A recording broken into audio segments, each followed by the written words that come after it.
You know, me and this guy have been going back and forth talking about Daniel Jones versus Josh Allen.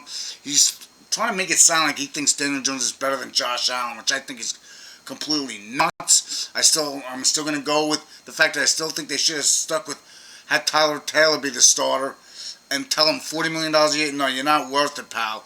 And of course, the guy's excuses, well, his offensive line isn't good. A lot of that's not. It's not always on the offensive line. Sometimes it's on the quarterback. Does not have pocket presence at all. I noticed. And in one particular play, he ran outside the pocket when he was originally given time, and there was a guy literally wide open. He never hit him.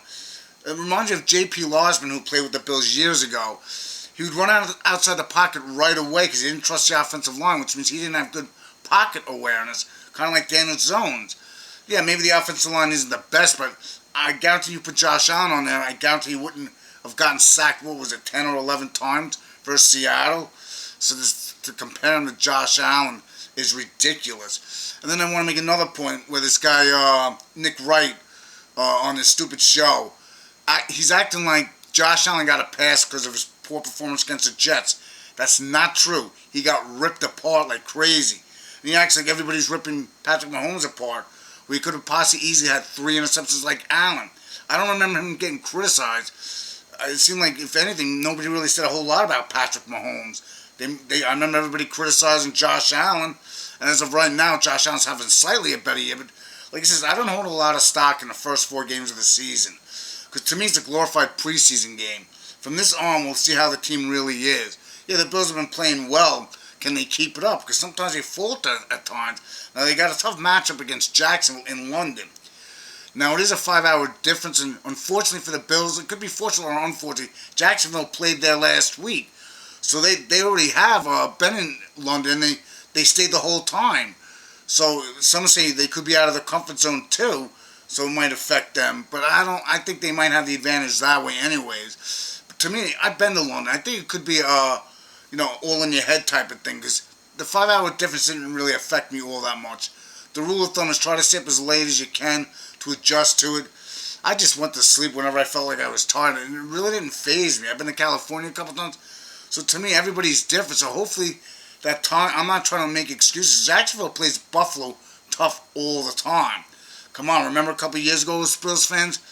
Bills were favored by either like 14 or 17 points, and they lost, and they scored a whopping 6 points. Yeah, they held Jacksonville to 9 points. But how do you only score 6 points against, at that time, the secondary wasn't good? They got ahead of themselves. So this time around, I don't think they'll get ahead of themselves. It's going to be a tough matchup.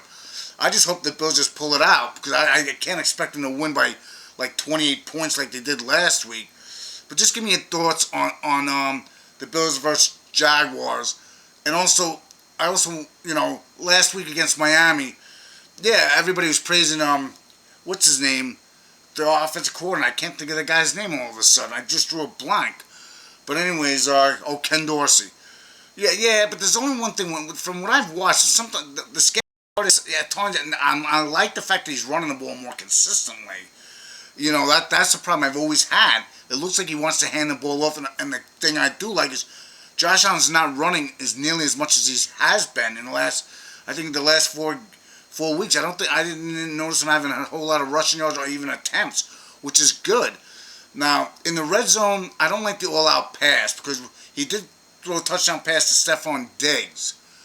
But that was in tight windows. Yeah, you got to expect it when you have a strong arm quarterback.